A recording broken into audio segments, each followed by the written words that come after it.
இரவு நேர பிரதான செய்தியின் தலைப்பு செய்திகள். மதுவரி திணைக்களத்தை டிஜிட்டல் மயமாக்க தொழிற்சங்கங்கள் இணக்கம். சைபர் குற்றங்களை தடுக்க புதிய போலீஸ் பிரிவு. அமைச்சர் ஆனந்த் விஜயபால அறிவிப்பு. சிலாபத்தில் சட்டவிரோத மதுபானத்துடன் நபர் ஒருவர் கைது. களுத்துறையில் போதைக்கு அடிமையான சாரதி கைது. செய்திகளை வாசிப்பவர் அரவிந்தன் பானுப்பிரியா. மதுவரி வருமானத்தை அதிகரிப்பதற்காக முன்னெடுக்கப்பட்டுள்ள டிஜிட்டல் மயமாக்கல் மற்றும் நவீனமயமாக்கல் திட்டங்களுக்கு அத்திணைக்களத்தின் அனைத்து தொழிற்சங்கங்களும் ஏகமனதாக உடன்பாடு தெரிவித்துள்ளதாக ஜனாதிபதி ஊடகப் பிரிவு தெரிவித்துள்ளது. மேலும் இத்திணைக்களத்தின் வினைத்திறனை உயர்த்தி அரசு வருமான சேகரிப்பை மேம்படுத்துவதே இதன் நோக்கமெனவும் குறிப்பிட்டுள்ளனர். ஜனாதிபதியின் செயலாளர் கலாநிதி நந்திக சனத்குமார் நாயக்க தலைமையில் மதுவரி திணைக்கள அதிகாரிகள் மற்றும் தொழிற்சங்க பிரதிநிதிகள் இதில் கலந்து கொண்டிருந்ததோடு புதிய சீர்திருத்தங்கள், டிஜிட்டல் தொழில்நுட்பத்தை புகுத்தல், மனிதவள அபிவிருத்தி மற்றும் உத்தியோகத்தர்களின் நலன்புரி விடயங்கள் குறித்து இதன்போது ஆராயப்பட்டிருந்தது.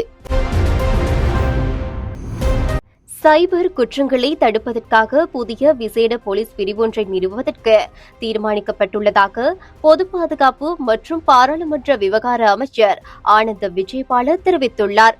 நேற்று பொல்பிட்டிய போலீஸ் நிலையத்தை திறந்து வைக்கும் நிகழ்வில் கலந்து கொண்டு உரையாற்றும் போது இலங்கையில் நாளொன்றுக்கு சராசரியாக 23 முதல் 25 சைபர் குற்றங்கள் பதிவாகுவதாகவும் இக்குற்றங்களை விசாரிக்க போலீஸ் திணைக்களத்திற்கு தேவையான புதிய தொழில்நுட்பம் மற்றும் விசேட அறிவு வழங்கப்பட்டு போலீஸ் திணைக்களத்தை நவீனமயமாக்கும் செயற்பாடுகள் முறையாக முன்னெடுக்கப்பட்டு வருவதாகவும் தெரிவித்திருந்தார்.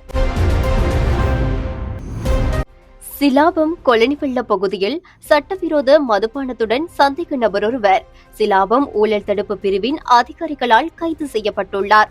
சிலாபம் ஊழல் தடுப்பு பிரிவின் அதிகாரிகள் குழுவொன்று நடத்திய சோதனையின் போதே இந்த கைது இடம்பெற்றுள்ளது. இதன்போது சந்தேக நபரிடமிருந்து 60 லிட்டர் சட்டவிரோத மதுபானங்கள் கைப்பற்றப்பட்டுள்ளதுடன் சந்தேக நபரை கைது செய்து சிலாபம் போலீஸ் நிலையத்தில் ஒப்படைத்துள்ளனர். சந்தேக நபர் சிலாபம் பகுதியைச் சேர்ந்த 38 வயதுடையவர் என தெரிவிக்கப்படுகிறது. இந்த சம்பவம் தொடர்பான மேலதிக விசாரணைகளை சிலாபம் போலீசார் மேற்கொண்டு வருகின்றனர். களுத்துறை தெற்கு போலீஸ் பிரிவிற்கு உட்பட்ட வெட்டுமகடை சந்தையில் அதிவேகமாக ஒன்றுடன் ஒன்று போட்டியிட்டு சென்ற 2 பேருந்துகள் விபத்துக்குள்ளாகியுள்ளன. பேருந்து சாரதிகளில் ஒருவர் மீது போலீசாருக்கு ஏற்பட்ட சந்தேகத்தின் பேரில் அவர் களுத்துறை போதனா வைத்தியசாலையின் சட்ட வைத்திய அதிகாரியிடம் முன்னிலைப்படுத்தப்பட்டார். இதன்போது அவர் கஞ்சா போதைக்கு அடிமையானவர் என்பது கண்டறியப்பட்டுள்ளது. அதற்கமைய குறித்த சாரதி களுத்துறை தெற்கு போலீசாரால் கைது செய்யப்பட்டுள்ளார். இவ்வாறு கைது செய்யப்பட்டவர் காலி பிரதேசத்தை சேர்ந்த 42 வயதுடையவர் என தெரிவிக்கப்படுகிறது.